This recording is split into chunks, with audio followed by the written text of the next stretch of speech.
Court is now in session or back in session in clause number 329176, case is style of state of Texas versus Thin Kai Nguyen.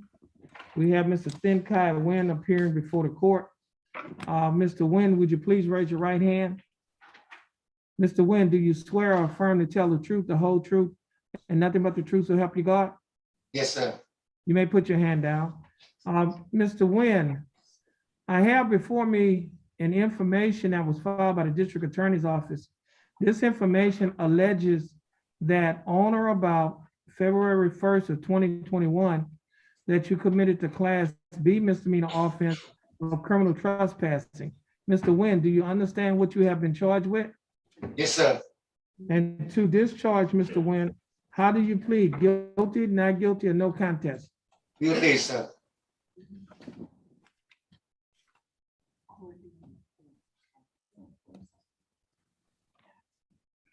Now, Mr. Nguyen, I have before me a document that is titled misdemeanor plea admonishment. It has your initials on a line that says no contest, or no contender, which means no contest.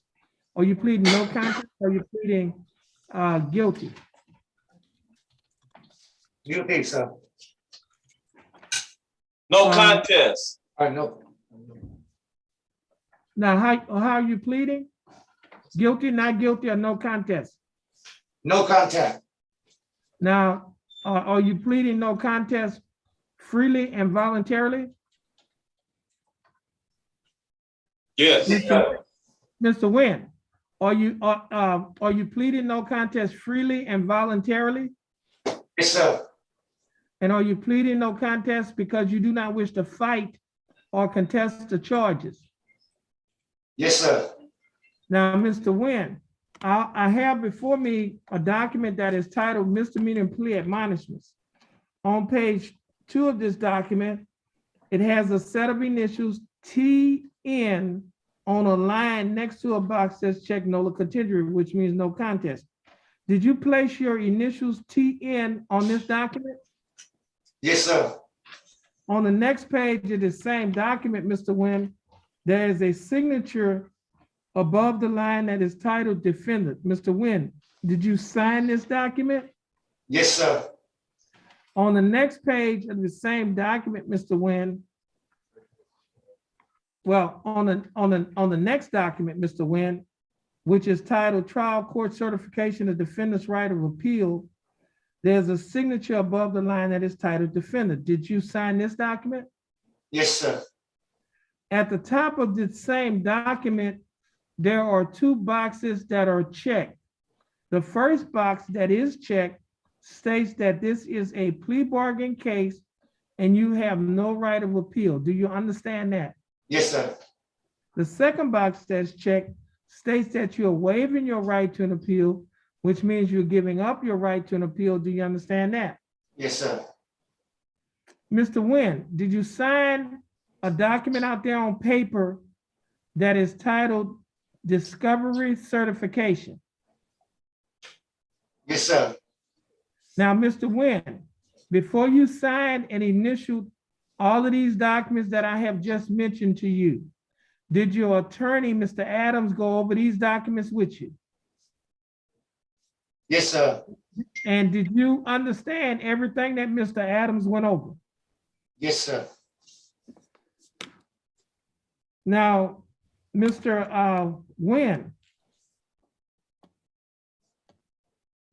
on page 1 of State's Exhibit number 1, which is the misdemeanor plea admonishment,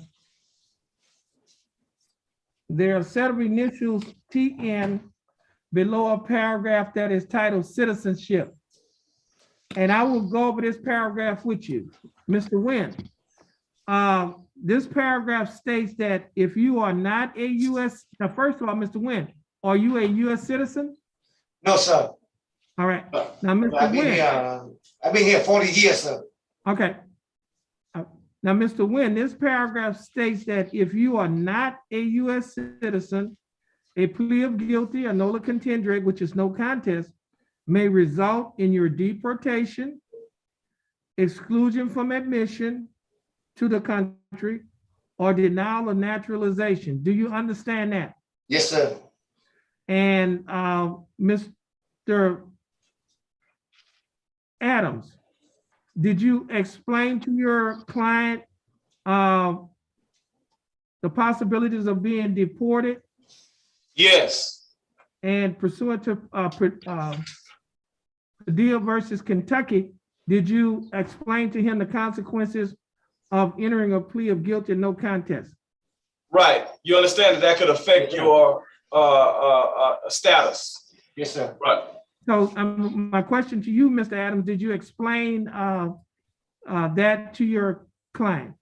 Right. We went through that with the form. Yes. Okay. Now, in reference to Padilla versus Kentucky, not just with the form, but there's some requirements that. Right.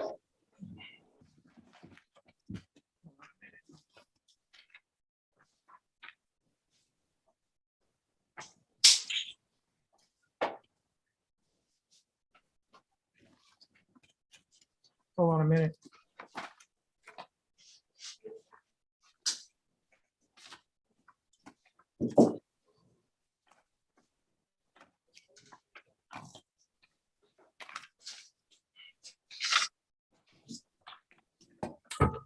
Now, Mr.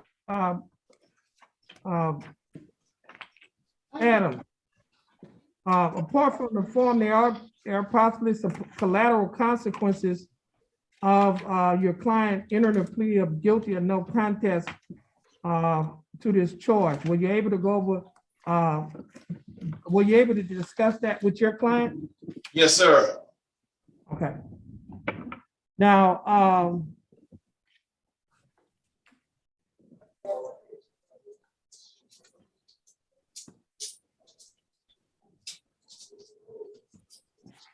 where's that form? Mr.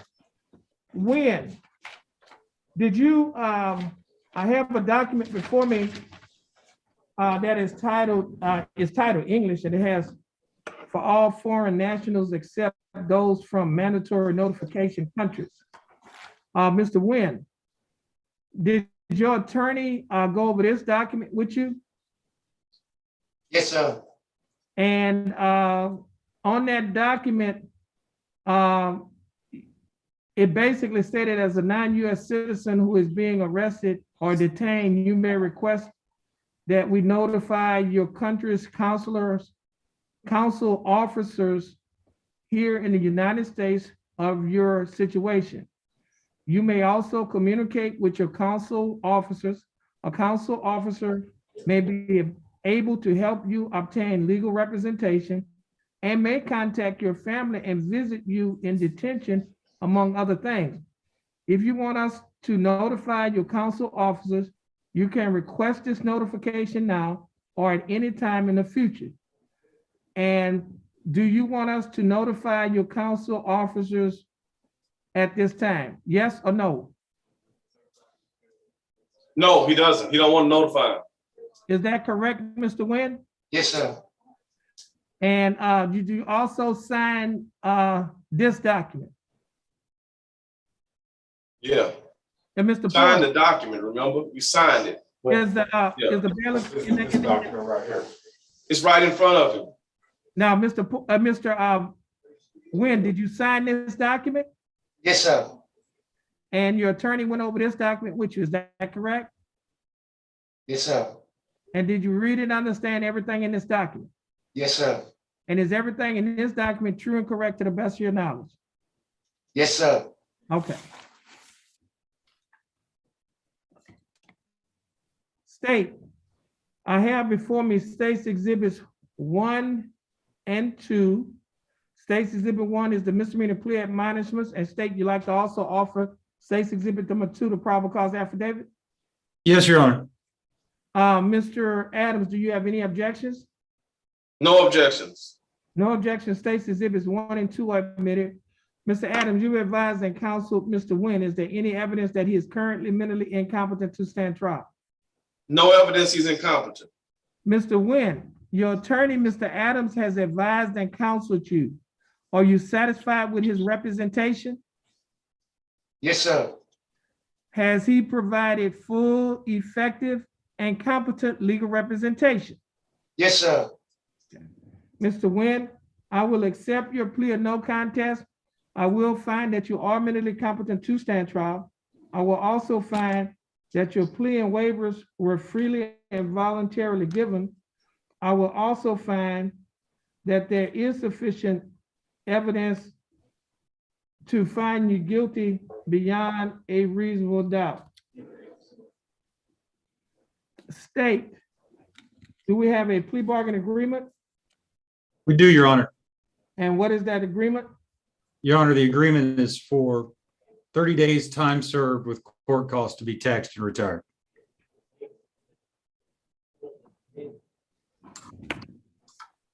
Mr. Nguyen, the state is offering that you serve 30 days in the Jefferson County Jail. However, you will not have to serve any more time in the Jefferson County Jail because you'll be placed on probation, because you've already served 30 days in the Jefferson County Jail.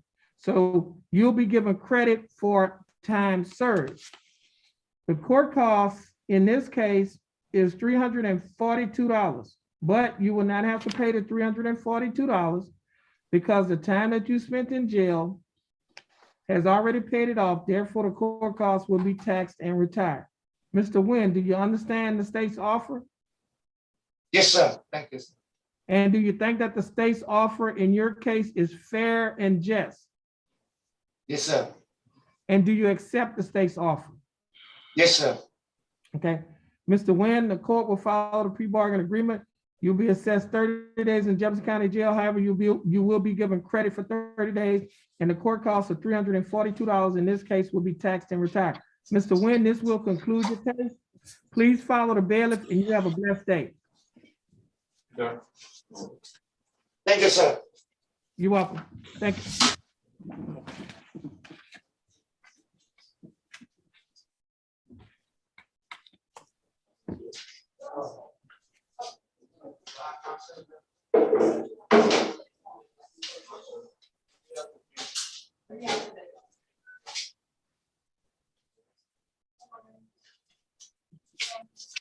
Who you on next? Barry Hill.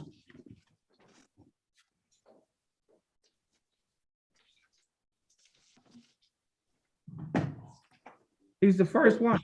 Barry Hill? Yes.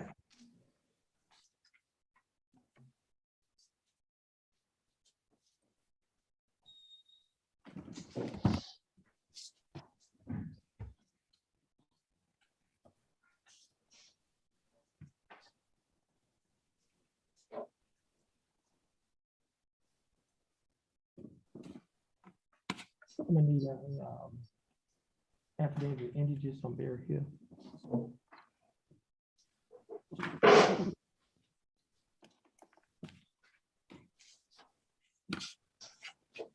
Court is in session and cause number 321398. Case is styled the state of Texas versus Henry Clyde Berry Hill Jr. We have Mr. Henry Clyde Berry Hill Jr. Present before the court on Zoom. Mr. Berry Hill, is that your full name? Yes, sir. Mr. Berry Hill, would you please raise your right hand? Mr. Berry Hill, do you swear or affirm to tell the truth, the whole truth, and nothing but the truth, so help you God? Yes, sir. Okay. Now, Mr. Adams, I have before me a report and an evaluation that was filed pursuant to Article 16.22 of the Texas Code of Criminal Procedure. Mr. Adams, did you receive a copy of this report and order? Right, I got it. It was emailed to me. I have it. Okay, and Mr. Ham, did you receive a copy of the report? Yes, Your Honor. Okay, now, Mr. Adams, do you have any objections to the finding and conclusions and recommendations in this evaluation? No.